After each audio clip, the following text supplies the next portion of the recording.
Orb round ഷേപ്പില് white കളറിൽ orbs. And വീട്ടിലവിടുത്തെ CCTV ഫുൾ ഓർബ്സാണ്. ഞാൻ കിടന്നുറങ്ങുന്ന സമയത്തും ഒക്കെ ഇങ്ങനെ ഓർബ്സാണ്. എന്ത് ഭംഗിയാണെന്നറിയാമോ? അസാധാരണ മനുഷ്യർ കണ്ടാൽ ഓഫ്കോഴ്സ് അവർ ആ വീട് വെച്ച് എങ്ങനെയും ഓടും.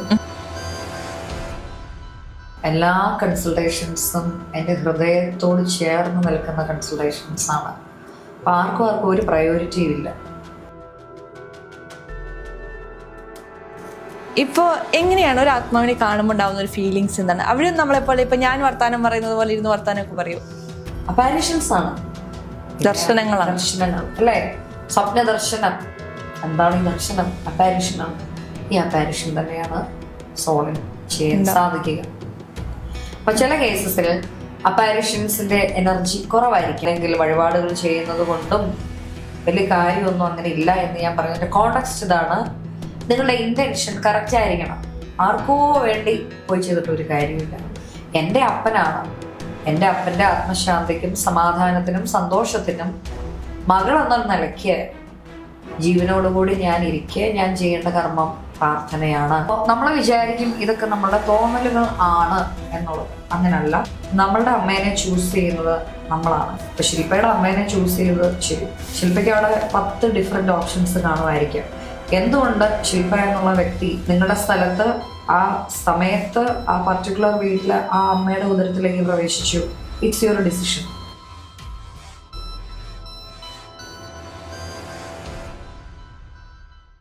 നമ്മളിപ്പോ ഈ പൊസഷനെ കുറിച്ച് സംസാരിച്ചു.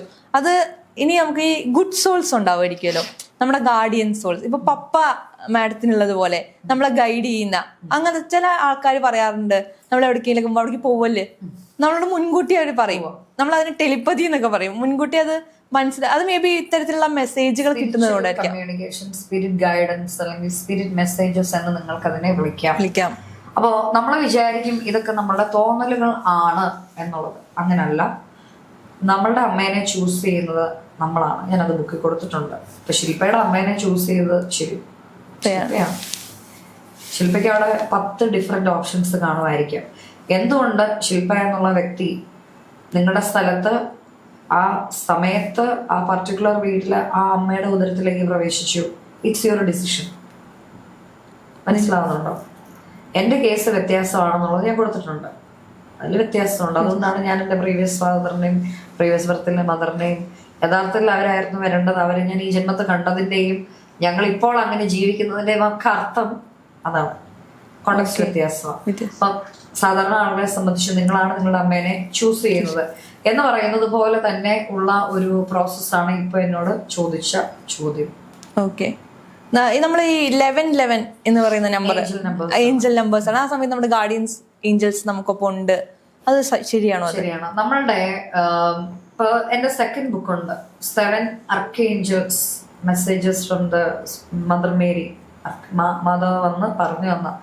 ഇവിടെ എല്ലാവരും പറയും 7 അർക്കേഞ്ചൽ അല്ല, പ്രധാന ദൂതന്മാര് 9 ആണ്, 15 ആണ്, 13 ആണ് എന്നൊക്കെ നോക്കിയാൽ മൊത്തം കോംപ്ലിക്കേറ്റഡ് ആണ്. യഥാർത്ഥത്തിൽ എത്ര പേരുണ്ട് എന്നുള്ളതിനെ പറ്റി എനിക്ക് ഗ്രാഹ്യമില്ലായിരുന്നു. അപ്പൊ ഒരു ചോദ്യം വരുമ്പോഴല്ലേ നമ്മൾ അതിന് ഒരു ഉത്തരത്തിന് വേണ്ടി അലയുകയുള്ളൂ. അങ്ങനെയുള്ള അലച്ചിലിന്റെ എന്താ പറയാ ഒരു പരിസമാപ്തി എന്നുള്ള രീതിക്കാണ് മദർ മേരിയുടെ അപ്പാരിഷനും എനിക്ക് കിട്ടിയ മെസ്സേജസ് ഒക്കെ. അപ്പൊ അന്നത്തെ കൺസൾട്ടേഷനിൽ ഞാൻ മാത്രമല്ല, എനിക്കൊന്നും നമ്മുടെ രാഹുൽ ഡോക്ടർ ഉണ്ടായിരുന്നു, മാഡം ഉണ്ടായിരുന്നു, അല്ലയോ? ഞങ്ങൾ 3-4 പേര് ഇരിക്കുകയാണ് നമുക്ക് ഈ മെസ്സേജസ് ഒക്കെ കിട്ടുന്നത്. അപ്പൊ ആ സമയത്ത് ഇതെല്ലാം നോട്ടീസ് ചെയ്ത് നമ്മൾ എഴുതിയെടുക്കുക. 7 അർക്കേഞ്ചൽസ് ഉണ്ട്, 7 പേരേ ഉള്ളൂ. 9 പേരുണ്ടെന്ന് പറഞ്ഞിട്ട് ഇരിക്കാൻ പോയ നടപടിയിലുണ്ട്. 7 പേരേ ഉള്ളൂ. 7 അർക്കേഞ്ചൽസ് ആണ്. അർക്കേഞ്ചൽസ് എന്ന് പറയുന്ന പ്രധാന ദൂതന്മാർ. പ്രധാന ദൂതന്മാർ, ഹയർ പൊസിഷൻ. ഏഞ്ചൽസ് അവർക്ക് താഴെയായിട്ടാണ് നിൽക്കുന്നത്, മാലാഖമാർ എന്ന് പറയുന്നത്. അപ്പം എല്ലായിടത്തും മാലാഖമാരുടെ പ്രതിമയും ഒക്കെ വെച്ച് എല്ലാവരും പ്രാർത്ഥിക്കുന്നുണ്ട്. യഥാർത്ഥത്തിലുള്ള മാലാഖയുടെ വീഡിയോ ഇട്ടിട്ട് പോലും അത് ഇവിടെ കാലൊടിഞ്ഞ് കിടക്കുന്ന ഞാൻ എഡിറ്റ് ചെയ്താന്ന് പറഞ്ഞ ടീംസ് ഉണ്ട്. മനസ്സിലാവുന്നുണ്ടോ കുട്ടികൾ? അതുകൊണ്ടാണ് ഞാൻ അതൊക്കെ ഹൈഡ് ചെയ്തത്. അത്ര മതി. കണ്ടവര് കണ്ടു, അത് മതി. ഇനി ആരും കാണണ്ട. കാണണമെന്നുണ്ടെങ്കിൽ അവരെ നേരിട്ട് പ്രാർത്ഥിക്കട്ടെ. അല്ലെങ്കിൽ എന്തെങ്കിലും എന്നെ കാണാൻ പറ്റുവാണെങ്കിൽ എനിക്ക് നിങ്ങളെ കാണിക്കണമെന്നുള്ള പെർമിഷൻ ഉണ്ടെങ്കിൽ ഞാൻ കാണിക്കും. കാലൊടിഞ്ഞ് കിടക്കുന്നത് ഞാൻ ഇതൊക്കെ എഡിറ്റ് ചെയ്ത് ഇടാൻ അതിന്റെ ആവശ്യകത എന്താണെന്നുള്ളതാണ്. അതെങ്ങനെ പോസിബിൾ ആവും? ലിറ്ററലി കരഞ്ഞോണ്ടിരിക്കുന്ന ഞാൻ വീഡിയോ കൊണ്ട് പ്രാർത്ഥിക്കുക ഞാനത് എഡിറ്റ് ചെയ്തിട്ടു എന്നൊക്കെ പറയണമെങ്കിൽ അത്രത്തോളം വൈകൃതമായിട്ട് ചിന്തിക്കുന്ന ഒരു സമൂഹത്തിലേക്കാണ് നമ്മൾ ഇത്രയും ഡിവൈൻ ആയിട്ടുള്ള മെസ്സേജസ് നൽകുക എന്നുള്ളത് ഒരു വലിയ ചലഞ്ചാണ്. അപ്പം ഒരു കുട്ടിയെ സംബന്ധിച്ച് ജനിക്കുന്ന സമയത്ത് അവർക്ക് ഗാർഡിയൻസ് ആയിട്ട് ഏറ്റവും ഇമ്പോർട്ടൻ്റ് ആയിട്ട് 3, ഓഫ് കോഴ്സ് 3-ൽ കൂടുതലുണ്ട്, പക്ഷെ ഏറ്റവും ഇമ്പോർട്ടൻറ്റ് 3 ആളുകളുടെ കാര്യമാണ് ഞാനിപ്പോൾ പറയാൻ ഉദ്ദേശിക്കുന്നത്. ഒന്ന്, നമുക്കൊരു പ്രധാനമായിട്ടും കുടുംബ പരദേവത ഉണ്ട്. അതുകൊണ്ടാണ് കുടുംബക്ഷേത്രത്തിലെ പ്രാർത്ഥനകൾ മുടങ്ങിപ്പോയെങ്കിൽ അത് ചെയ്യണമെന്ന് നിങ്ങൾ എന്തെങ്കിലും ഒരു വിഷയങ്ങളൊക്കെ ഉണ്ടാകുന്ന സമയത്ത് അറിവുള്ള ആളുകളുടെ അടുത്ത് പോകുമ്പോൾ അവർ പറഞ്ഞു തരുന്നത്, അതല്ലെങ്കിൽ കുടുംബ പള്ളിയിൽ പ്രാർത്ഥിക്കുമെന്ന് പുരോഹിതന്മാർ പറഞ്ഞു നൽകുന്നത് ഫസ്റ്റ് ഹാൻഡ് ആണ്, അവരാണ് ഫസ്റ്റ്. അപ്പോൾ നമ്മളുടെ ആ ഒരു പേര്. പിന്നെ നമ്മളുടെ ഫാമിലിയിൽ നിന്ന് ഡിപ്പാർട്ടഡ് ആയിട്ടുള്ള ആത്മീയമായിട്ടുള്ള ഉന്നതിയും അറിവും നന്മയും സ്നേഹവുമുള്ള പരലോകത്തിലുള്ള, അതായത് ഈശ്വര സന്നിധിയിൽ ഉള്ള നിങ്ങളുടെ തന്നെ ഫാമിലിയിൽ നിന്നുള്ള ഒരു ഗ്രാൻഡ് ഫാദറോ ഗ്രാൻഡ് മദറോ ഒക്കെ കാണാം. നമുക്ക് എങ്ങനെ തിരിച്ചറിയാൻ സാധിക്കും? മൂന്നാമത്തെ ആളുടെ കേസിലൂടെ ഞാൻ ഒന്ന് പറയാം. ഒന്ന് കുടുംബ ദേവത, രണ്ടാമത്തേത് നമ്മുടെ ഈ പറയുന്നത് പോലെ വീട്ടിൽ നിന്നുള്ളത്. മൂന്നാമത്തെ ആളുകൾ നമ്മുടെ ഏഞ്ചൽസിന്റെ അർക്കേഞ്ചൽസിന്റെ കാറ്റഗറിയിൽ വരുന്നുണ്ട്.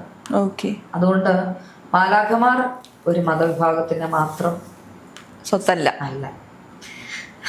ദേവി ഇത് ഇത്തരത്തിലുള്ള തെറ്റിദ്ധാരണകളൊക്കെ മാറ്റുക. ഇതൊക്കെ വളരെ എന്താ പറയുക സെൻസിറ്റീവ് ആയിട്ടുള്ള കാര്യങ്ങളാണ്. ഒരുപാട് പറയണമെന്നുണ്ട് കേട്ടോ, പക്ഷെ അറിയത്തില്ലാത്തതിന്റെ റീസൺ എന്ന് പറയുന്നത് ലെറ്റ് മീ സീ ഞാൻ നെക്സ്റ്റ് ബുക്കൊക്കെ വരുമ്പം എനിക്ക് പെർമിഷനുള്ള കാര്യങ്ങളൊക്കെ ഞാൻ പറയാം. അപ്പൊ ഇത്രയും കാര്യം 3 ആളുകൾക്കാണ് ഏറ്റവും ഇമ്പോർട്ടൻ്റ് ആയിട്ടുള്ള പ്രയോറിറ്റി. അവരാണ് നിങ്ങൾക്ക് മെസ്സേജസ് നൽകുന്നത്. സ്പിരിച്വൽ ചില്ല്, എങ്ങനെ ആത്മാക്കളെ തിരിച്ചറിയാം, എങ്ങനെ ഇവരെ തിരിച്ചറിയാം, എങ്ങനെ ഇവരുടെ മെസ്സേജ് തിരിച്ചറിയാം എന്നുള്ളൊരു ചോദ്യമില്ലേ. ഫസ്റ്റ് നമ്മൾ ശാന്തമായിട്ട് സമാധാനമായിട്ട് ഇരിക്കുന്ന സമയത്ത് പെട്ടെന്നൊരു കാറ്റ് നമ്മുടെ ബോഡിയിലൂടെ ഇങ്ങനെ ടച്ച് ചെയ്ത് പോവുകയാണ്, സ്പിരിച്വൽ ചില്ലുണ്ടാവുന്നു. അല്ലെങ്കിൽ എവിടെ നിന്നോ എന്നറിയില്ല, അതൊരു പ്രത്യേകമായിട്ടുള്ള ഗന്ധം, വളരെ സൂതിങ് ആയിട്ടുള്ള പൂക്കളാകാം, എന്തെങ്കിലും ചെടികളുടേതാകാം, മരങ്ങളുടേതാകാം. പക്ഷെ അവിടെ അങ്ങനെ ഒരു പോസിബിലിറ്റിയേ ഇല്ല. ഞങ്ങളൊക്കെ ഞാൻ ഈ കുട്ടികളുടെ വണ്ടിയിൽ വരുന്ന സമയത്തെ കൺസൾട്ടേഷൻസ് ഒക്കെ ചില സമയങ്ങളിൽ എനിക്ക് എമർജൻസി ആയിട്ട് വണ്ടിയിൽ ഇരുന്ന് കൊടുക്കേണ്ടി വരാറ്. സോൾ കമ്മ്യൂണിക്കേഷൻ അല്ല, ചാരിറ്റിൻ്റെ. അപ്പോൾ ആ സമയങ്ങളൊക്കെ ഇങ്ങനത്തെ എക്സ്പീരിയൻസ്. അപ്പോൾ ഇപ്പോൾ ആ കുട്ടി എന്താ പറയുക സൈക്കിക് എന്നുള്ളൊരു ഇതിലേക്ക് വന്നുകൊണ്ടിരിക്കുന്നു, പെട്ടെന്ന് ഫീൽ ചെയ്യും. അപ്പം ഞാൻ അവരോട് ചോദിക്കും, ക്ലയൻറ്റിനോട് ഞാൻ ചോദിക്കും. അപ്പോൾ സ്പിരിച്വൽ ഷീൽസ് ഉണ്ട്, ഇങ്ങനത്തെ എക്സ്പീരിയൻസസ് ഉണ്ട്. ബട്ടർഫ്ലൈസ് പ്യൂറാണ്. ബുദ്ധാസ് ബട്ടർഫ്ലൈ എന്ന് പറഞ്ഞുകൊണ്ട് ബിജു ശാരദ പത്മനാഭൻ സാർ അദ്ദേഹത്തിന്റെ ചാനലിൽ ഒരു മനോഹരമായിട്ടുള്ള ഒരു എക്സ്പ്ലനേഷൻ കൊടുത്തിട്ടുണ്ട്.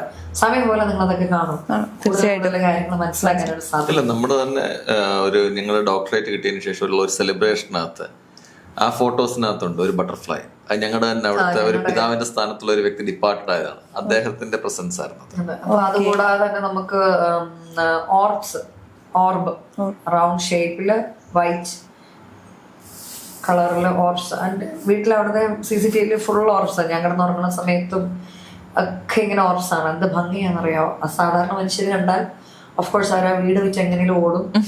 പക്ഷേ നമ്മളെ സംബന്ധിച്ച് അത്രയും ബ്ലസ്ഡ് ആയിട്ടുള്ള ആ ഒരു സ്പേസിൽ നിന്ന് വേറെ എവിടെയും പോകാൻ തോന്നുകയില്ല. പിന്നെ നമ്മളെവിടെ ആയിരിക്കുന്ന ആ സ്ഥലം ഓഫ് കോഴ്സ് ക്ലെൻസ് ആകും, ക്ലെൻസ് ആക്കി എടുക്കും. അതിനുള്ള പ്രൊട്ടക്ഷൻ ഉണ്ട്, ക്ലെൻസ് ആക്കി നമ്മൾ എടുക്കും. കാര്യം നമുക്ക് എപ്പോഴും സെൽഫ് ക്ലെൻസിങ് ആവശ്യമുണ്ട്. ഇപ്പോൾ ഒരു ഡോക്ടറെ കാണാൻ നിരവധിയായിട്ടുള്ള രോഗികൾ വരാറുണ്ട്. അപ്പോൾ ആ ഡോക്ടർ ചെയ്യുന്ന എന്താണ്, ഒരു ഹീലിംഗ് പ്രോസസ്സാണ്. ആ ഹീലിംഗ് പ്രോസസ്സ് ചെയ്യുന്ന സമയത്ത് ഡോക്ടർക്കും സിക്കാകാം, മനസ്സിലായില്ലേ. അപ്പം നമുക്ക് ഡെയിലി ഹീലിംഗും ആവശ്യമാണ്. ഓക്കെ. ഞാൻ ചോദിക്കട്ടെ, നമ്മളിപ്പോൾ ഇത്തരത്തിൽ കമ്മ്യൂണിക്കേഷൻസ് ഒക്കെ ചെയ്യുമ്പോൾ ഇപ്പോൾ ഒരുപാട് ക്ലയൻസിനായിട്ട് ഡീൽ ചെയ്തിട്ടുണ്ട്, അല്ലെങ്കിൽ ഒരുപാട് ആത്മാക്കളുമായി സംസാരിച്ചിട്ടുണ്ട്. ഇതിൽ ഏറ്റവും മെമ്മറബിൾ ആയിട്ടുള്ള ഒരു ഇൻസിഡന്റ് എന്ന് ചോദിച്ചു കഴിഞ്ഞാൽ? അപ്പോൾ അങ്ങനെ പറയാൻ ഭയങ്കര പാടാ ശില്പ. കാരണം എല്ലാ കൺസൾട്ടേഷൻസും എൻ്റെ ഹൃദയത്തോട് ചേർന്ന് നിൽക്കുന്ന കൺസൾട്ടേഷൻസാണ്. അപ്പോൾ ആർക്കും ഒരു പ്രയോറിറ്റിയും ഇല്ല. അങ്ങനെ ഒരിക്കലും ചെയ്യാൻ പാടില്ല. ഞാൻ ആർക്കും അങ്ങനെ ഒരു പ്രയോറിറ്റിയും കൊടുക്കാറില്ല. പിന്നെ എന്നിട്ട് പോലും നമുക്ക് റൂമേഴ്സ് കേൾക്കാം, തെരേസ മേഡം സെലിബ്രിറ്റീസിനെ കൺസൾട്ടേഷൻ കൊടുക്കണം. എന്ത് ലോജിക്കാണെന്ന് എനിക്ക് മനസ്സിലാവുന്നില്ല. അല്ലെങ്കിൽ സെലിബ്രിറ്റീസ് വിളിച്ചാൽ ഫോൺ അറ്റൻഡ് ചെയ്യില്ല എന്നൊക്കെ. അങ്ങനെയൊന്നും അല്ല. നിങ്ങൾക്ക് അതിനുള്ള സമയമായിട്ടില്ല.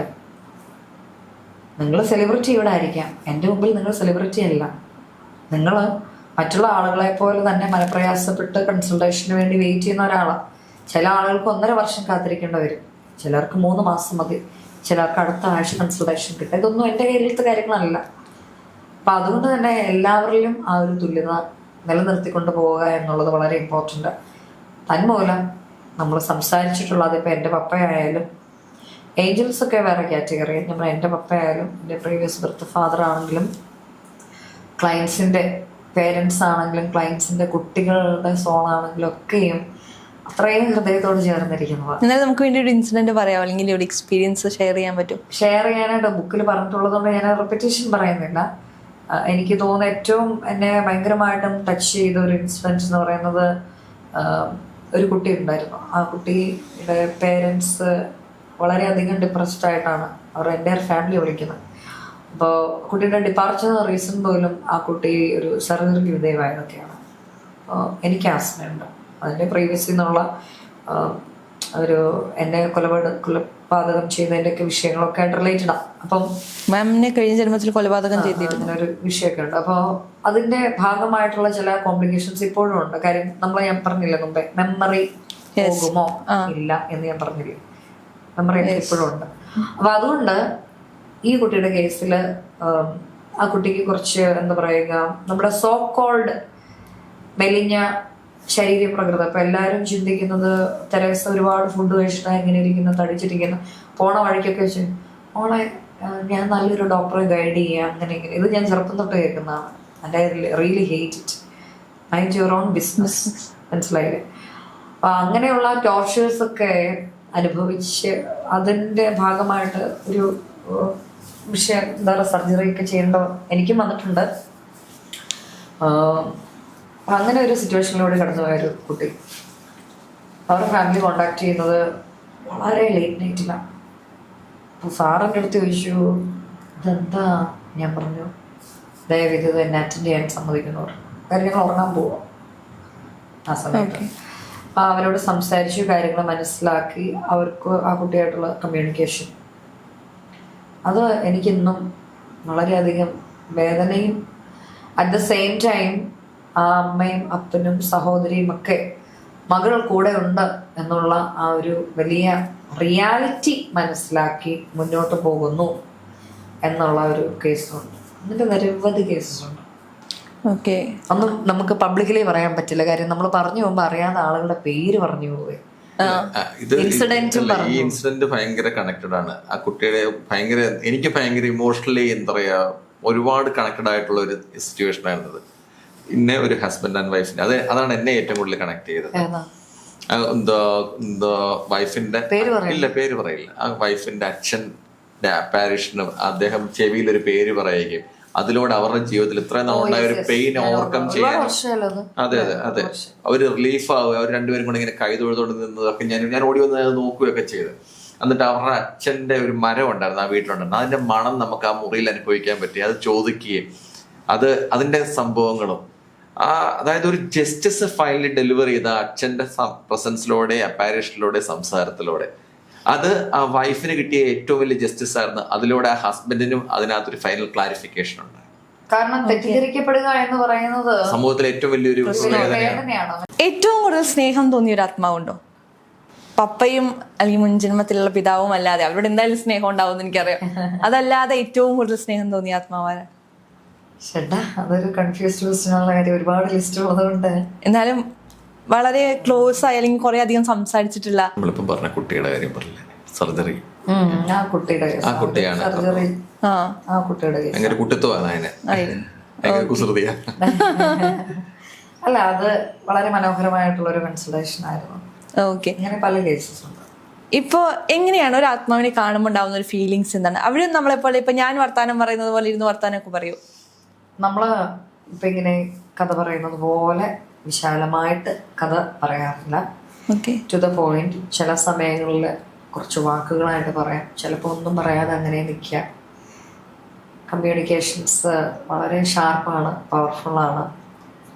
ശബ്ദമുണ്ട്, പല ആളുകൾക്കും അറിയാം കേട്ടോ. എൻ്റെ ഈ ഇവിടെ നിന്നൊക്കെയുള്ള എന്തോരം മനുഷ്യർ സംസാരിക്കുന്ന പുറമെ ആരും ഇത് പറയത്തില്ല. കാര്യം പറഞ്ഞു കഴിഞ്ഞാൽ ആളുകൾ പറയും തലയ്ക്ക് സുഖമില്ല, തോന്നലാണ്, അങ്ങനെ ഇങ്ങനെയെന്നൊക്കെ പറയും. യഥാർത്ഥത്തിൽ നമ്മളുടെ പ്രിയപ്പെട്ടവർ നമ്മുടെ കൂടെ നിന്ന് നമുക്ക് ഗൈഡൻസ് തരുന്നു. നിങ്ങളൊരു വഴിയിൽ കൂടി പോകുന്നു, അപ്പോൾ അവിടെ 2 വഴിയുണ്ട്. വണ്ടി ഓടിച്ചു പോകുന്നു, അവിടെ 2 വഴിയുണ്ട്. അപ്പോൾ നിങ്ങളുടെ ഉള്ളിൽ ആ വഴി പോകണ്ട, ഇതിലേ പോകാം, ഈ പറഞ്ഞു തരുന്നത് നമ്മുടെ സ്പിരിറ്റ് ഗൈഡൻസാണ്. അപ്പം ഞാൻ പറഞ്ഞത് നേരത്തെ ഉള്ള 3 types. ഓഫ് ഇതിൽ ആരിലും ആകാം. അപ്പം നിങ്ങൾ നിങ്ങളുടെ മനുഷ്യന്റെ ചിന്ത കൊണ്ട് പറയും എന്താ അതിലെ പോയാലും അതിലെ പോവാം, ഇൻഡ്യൂഷൻസ് എന്നൊക്കെ വിളിക്കും നമ്മളതിനെ.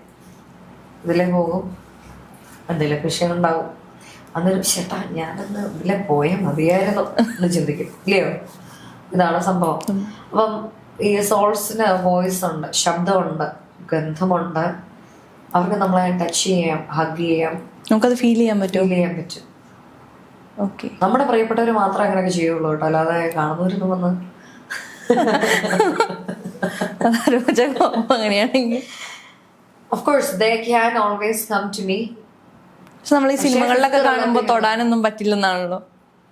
അത് സിനിമ, റിയാലിറ്റി വ്യത്യാസമാണ്. 5th റിലത്തിൽ നിന്നുള്ള സോൾസിനൊക്കെ തന്നെയും കൺസൾട്ടേഷൻ വേണ്ട കേസസ്, അത്രയും എമർജൻസി കേസസ് ആണെങ്കിൽ മാത്രം അവർക്ക് അപ്രോച്ച് ചെയ്യാം with the permission of divine God. ചെയ്യാൻ പറ്റും. കാണാം, അപ്പാരിഷൻ ആണല്ലോ. മാതാവ് പ്രത്യക്ഷപ്പെടുന്നു, ജീസസ് പ്രത്യക്ഷപ്പെടുന്നു, നാരായണൻ മഹാവിഷ്ണുവിനെ കാണുന്നു. അപ്പാരിഷൻസ് ആണ്, ദർശനങ്ങൾ അല്ലേ? സ്വപ്ന ദർശനം. എന്താണ് ഈ ദർശനം? അപ്പാരിഷനാണ്.